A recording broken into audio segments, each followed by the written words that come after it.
das lentes do Puco TV, onde teve o Olha treinamento, Estupião né? ali, Ele pô. Olha lá. conseguiu 15 minutos aí de imagem, 11 minutos, né? Dos 15 minutos que ele pôde estar presente no treinamento. E vamos falar um pouco sobre o jogo do Brasil. O Brasil empatou contra o Marrocos e eu, particularmente, me lembrou muito o Bahia. Que a gente tentava, errava o cara na cara do gol, errava o gol, me lembrou o William José, em muitos momentos, Rafinha. Visivelmente a gente acaba notando que tem muita coisa para ajustar. Eu acredito que o Ancelotti tem que fazer recalcular a rota em algumas peças em campo. E eu queria saber de você, Ivan, e depois de você, Jax, sua percepção da estreia do Brasil. Você acha que o Brasil não está mais tão forte assim como a gente imaginava, ou não? Vamos lá. Primeiro que quem foi comigo cravou o placar, né? Ou você Eu falou, foi falei, verdade, véio. Você falou verdade. 1-1.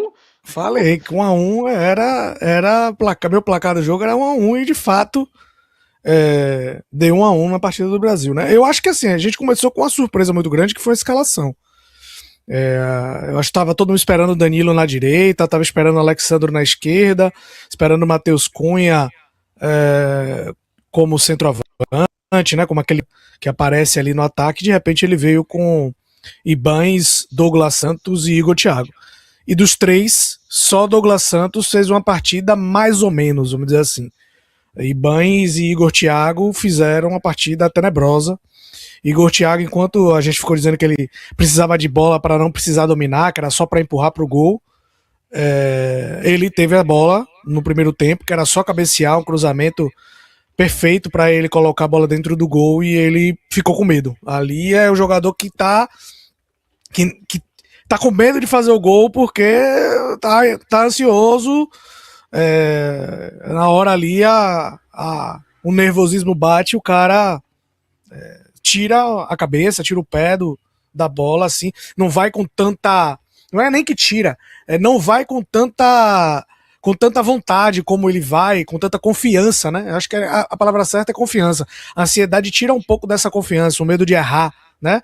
E aí ele hesita ali um pouco na hora de cabecear a bola e perde um gol feito, né? E o Brasil acaba tomando um gol numa jogada que tem o erro da seleção brasileira e tem muito mérito de Marrocos também. O Brasil começou um jogo errando muito, Paquetá vindo buscar a bola e me lembrou muito Nonato, porque só dominava, era 2 metros de canela em cada perna, a bola só batia na canela e espirrava, batia, espirrava, batia, espirrava. E ele tava prejudicando tanto que o Ancelotti pegou: meu filho, vá lá pra frente, vá. Se mande. Ivan, Botou ele do lado esquerdo na Ajax e puxou Bruno Guimarães pra ajudar um pouco mais na saída de bola. eu vi um gringo dizendo que o Paquetá passou o jogo todo correndo atrás dos passes que ele mesmo errava. Realmente foi isso. Realmente foi isso. Ele foi pra esquerda e Ancelotti fez uma mudança ainda com a bola rolando no primeiro tempo, né? Que foi puxar Paquetá pro lado esquerdo, puxar Rafinha um pouco mais também para a esquerda. A Rafinha começou o jogo flutuando do centro para a esquerda e puxou Bruno Guimarães um pouco mais para trás, para Bruno Guimarães ajudar um pouco na saída de bola e ajudar a marcação, porque o Bahia tinha um peão de obra no meio campo, né? Não era o cara que estava indo. E aqui, eu não estou elogiando os peões de obra que trabalham com Mazorra, que são incansáveis nas obras desse Brasil todo. Eu tô falando daquele peão que passa o dia de trabalho todo carregando um saco de cimento nas costas, que era o nosso querido Casemiro, né? Sempre, nem um passo não, ele tava 3 passos atrás do lance quase sempre. E em diversos momentos você via Paquetá e Bruno Guimarães conseguindo chegar na área no contra-ataque de Marrocos e Casemiro tava lá atrás ainda, bicho, não conseguia, né? De calça jeans molhada, carregando um saco de cimento, com a bola aquelas bolas de prisão amarrada no. Tava com 2 caneleiras de 5 quilos em cada perna.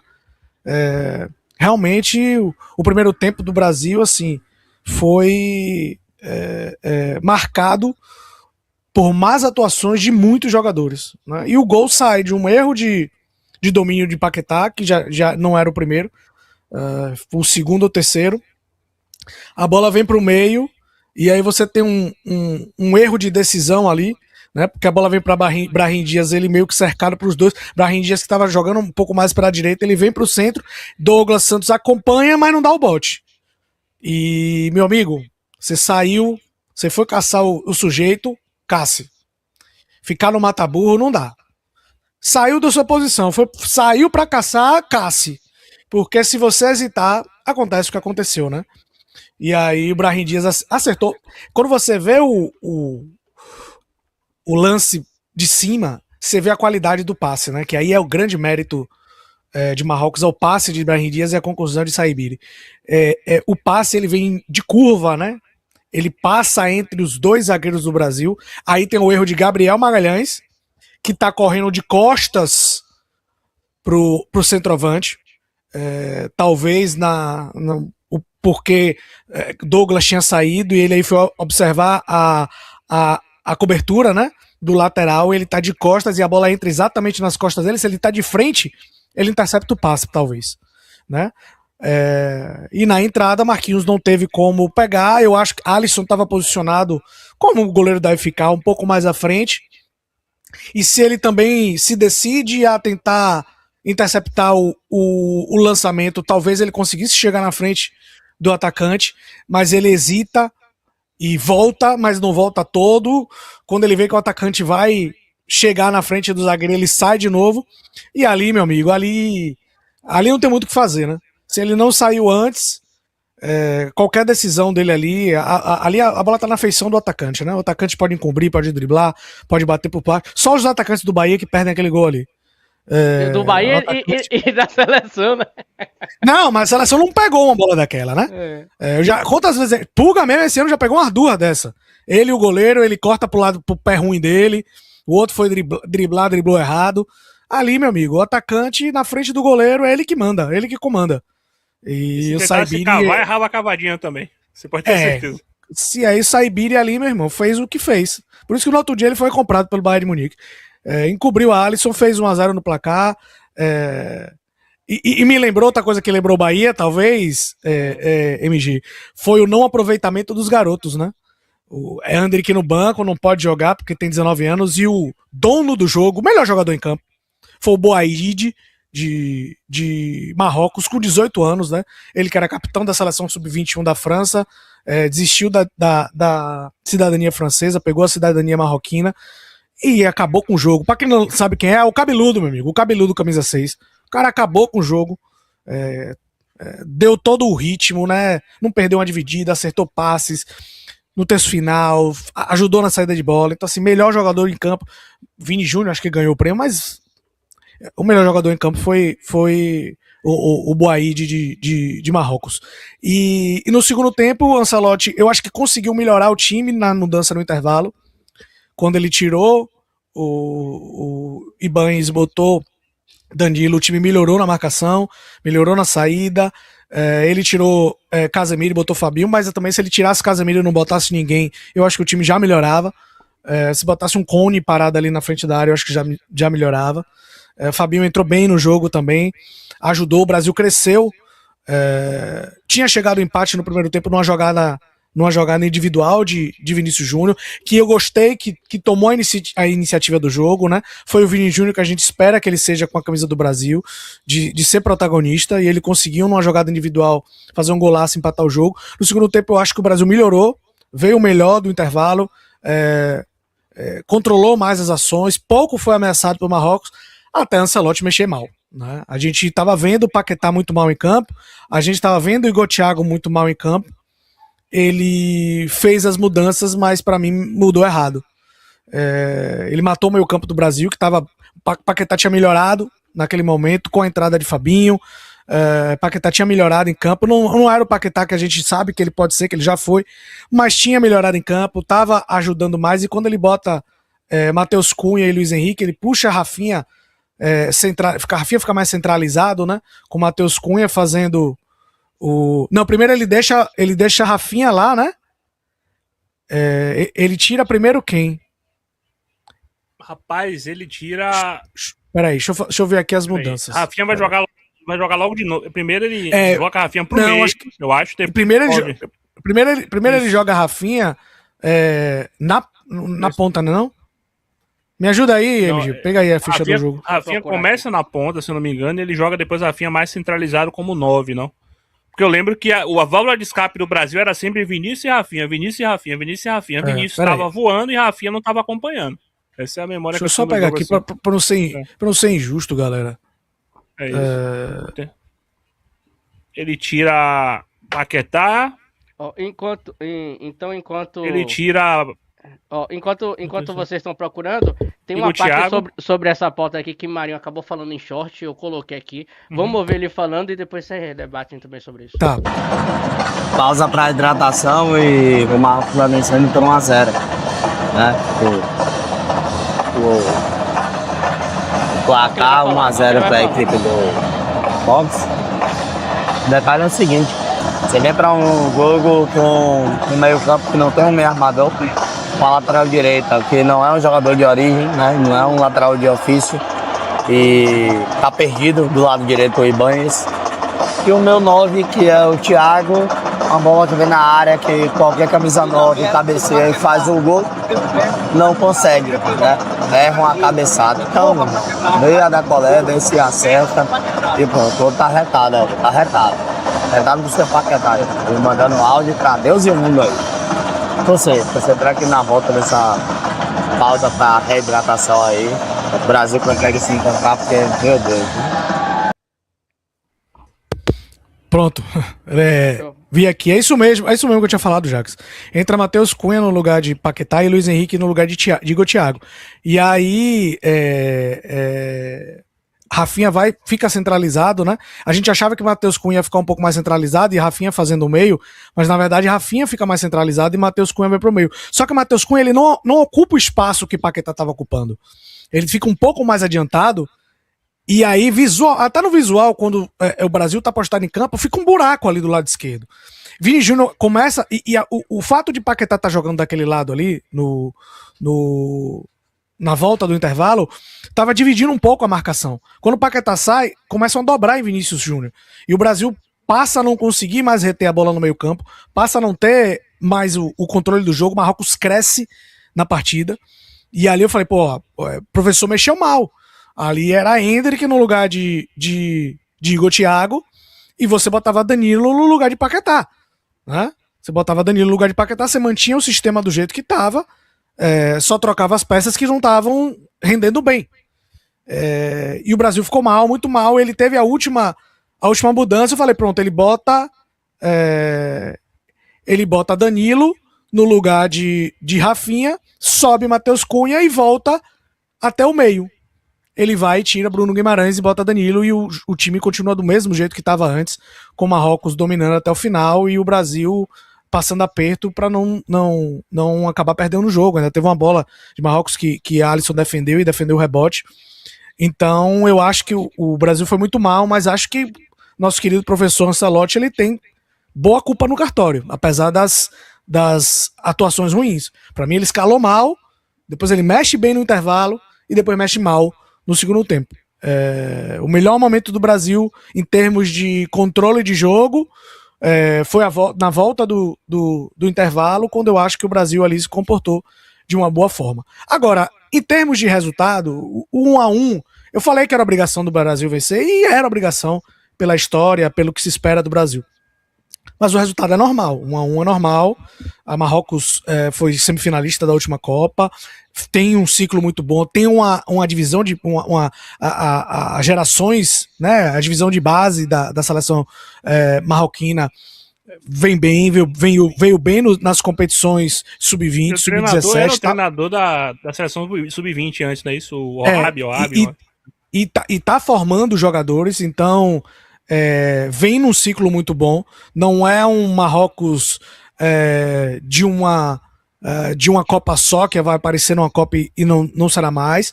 Eu acho que o Marrocos vai adiante ainda nessa Copa, vai chegar nas oitavas, talvez nas quartas ou até mais longe, porque tem um bom conjunto, tem bons valores, e agora vai ser decidida esse grupo nos próximos jogos, né? A Escócia fez só 1-0 no Haiti, a gente espera que o Brasil possa fazer mais no Haiti na próxima rodada, colocar uma certa pressão em Marrocos no último jogo, para tentar sair ainda como primeiro colocado desse grupo, que para mim, primeiro ou segundo colocado, você vai ter uma bronca na próxima fase, né? A não ser que a Suécia surpreenda. E a gente vai falar da Suécia mais tarde, porque para mim aquele placar é bem mentiroso do jogo contra a Tunísia. Não pela atuação da Tunísia, que foi horrorosa, mas muito por causa disso. Não foi a Suécia que jogou bem. Foi a Tunísia que foi a pior seleção para mim até agora em campo, muito pior do que Curaçao, que tomou 7 da Alemanha. Mas aí daqui a pouco a gente fala, deixa Jacques falar das impressões dele do empate entre Brasil e Marrocos. Pronto, pode falar, Jacques, você como torcedor. Bem, eu acho que Ivan foi muito bem na análise dele, eu não discordo de muita coisa. Eu acho que a gente teve ali uns 20 minutos do primeiro tempo, ou 30, muito ruins, muito abaixo. Realmente o Marrocos com a bola no pé, fazendo o que queria. E eu imaginei que com o Marrocos com a bola no pé, tendo mais a posse de bola, o Brasil fosse se armar para o contra-ataque ou algo assim. De forma alguma, deixou os espaços para o Marrocos até o gol sair, né? O gol, para mim, é absurdo, cara. A falha defensiva da seleção brasileira. Muito se fala se o Alisson devia ter saído, não devia ter saído. Mas o fato do jogador do Marrocos conseguir se colocar entre os dois zagueiros da forma que se colocou é a coisa mais absurda daquele gol para mim, tá? O gol do Vinícius é de algo que a seleção do Ancelotti ainda depende muito. Para mim é uma seleção ainda que não tem uma identidade 100% formada, ou seja, depende muito das individualidades, de uma jogada do Vinícius, de uma jogada do Rafinha que não apareceu no jogo, de um passe quebra-linhas ali de algum dos volantes, ou do Casemiro, ou do Guimarães, né? Do Paquetá, que é o jogador mais criativo desse meio de campo, mas fez um jogo muito, muito ruim. É uma seleção que ainda não parece não funcionar como grupo. A escolha pelo Igor Thiago, eu entendo, é um jogador que vinha sendo muito elogiado, né, nos últimos tempos, vinha de atuações ali onde ele mostrou ter uma vontade muito grande, uma raça muito grande, uma presença diária também muito grande, né? Eu acho que o jogo do Egito, ele acaba perdendo oportunidades ali, ele já deu um pouco da letra que talvez o nervosismo fosse atrapalhar, né? Teve 2 jogadas onde ele, por exemplo, aquela de cabeça é absurda. Teve mais outra oportunidade também que ele se coloca muito mal no lance. O Rafinha, que é o jogador que talvez a gente espera mais, claro, se você tira o Vinícius Júnior, desaparecido no jogo, e quando teve a oportunidade também desperdiçou. Gostei muito e me surpreendeu positivamente, né? As entradas, quando você tem o Douglas Santos, ou Douglas Santos não, o Danilo e o Fabinho entrando no jogo, o time melhora. O Fabinho muito bem na marcação, o Brahim Dias sofreu ali com o Fabinho no segundo tempo, até a hora que ele saiu do jogo. O Danilo, que é um cara que está muito mais acostumado a fazer a lateral direita que é o Ibanez, também a melhorar o time, isso era óbvio, né? Eu achei justo o teste do Ibanez na direita, eu falei disso algumas vezes, Ivanzinho tá ligado, MG tá ligado, que eu achei que ele poderia testar o Ibanez na direita. Testou, infelizmente não deu certo, é um cara que não tem aquele cacoete do lateral, né? Um cara muito mais defensivo. Quando o Danilo entra, melhora um pouquinho a situação. Eu acho que as substituições, como o Ivan falou, as 2 primeiras foram corretas, né? Ele coloca o Fabinho, coloca o Danilo. Depois ele poderia ter colocado o Endrick, né? Deixado o Rafinha com essa armação. Não acho que o Matheus Cunha foi a escolha certa, não pela ruindade ou por algo assim, mas acho que ele poderia ter deixado o Rafinha centralizado, armando o jogo. Você ter um jogador como o Endrick na frente, que te desse um pouco mais de velocidade, era isso que o jogo pedia, não pedia um jogador de presença como o Igor Thiago, né? Enfim, acho, MG, que ficam lições importantes para os próximos jogos, tá? O Ancelotti fez os testes dele, acredito que se ele tem alguma noção do que aconteceu, ele pode fazer mudanças para o próximo jogo, que é isso que a gente vai falar, inclusive, né? E outra coisa, cara, eu vou pedir desculpas aqui ao vivo, publicamente, eu espero até que isso vire código, é o Douglas Santos, né? Porque o que eu critiquei é a convocação do Douglas Santos quando ele foi chamado. Não foi pouco, né? Cheguei a fazer um texto gigante falando do Douglas Santos, que era um cara que estava jogando na Liga Russa, estava escondido por lá, e eu acho que ele fez um bom jogo. Eu até votei nele para melhor em campo, pode não ter sido, mas o cara, tirando esse lance do gol onde ele comete um equívoco, como o Ivanzinho falou, fez uma partida excelente. Na marcação, principalmente, né? O cara marcou muito bem. Não é um jogador que vai te ajudar ofensivamente, eu acho que isso é um problema, principalmente nesse tipo de jogo onde você vai precisar de velocidade, mas é um cara que defensivamente fez um jogo excepcional. O Fabinho também me surpreendeu positivamente. É um cara que tá jogando na Arábia há algum tempo. Esperava que ele tivesse um pouco mais enferrujado e não tá muito bem. E claro, Vinícius Júnior, né? Vinícius Júnior fez um primeiro tempo de Vinícius Júnior. do jogador que a gente esperava ver na seleção. Um cara que teve aquele brilho, né, no jogada individual. Segundo tempo já caiu um pouco mais, teve o cansaço também. Mas eu espero ver mais desse Vinícius Júnior do primeiro tempo durante essa Copa do Mundo, MG e Ivanzinho. Rapaz, então o Vinícius Júnior, a gente olhou um pouquinho, né? Conseguiu ver um pouquinho de Vinícius Júnior do Real Madrid na seleção.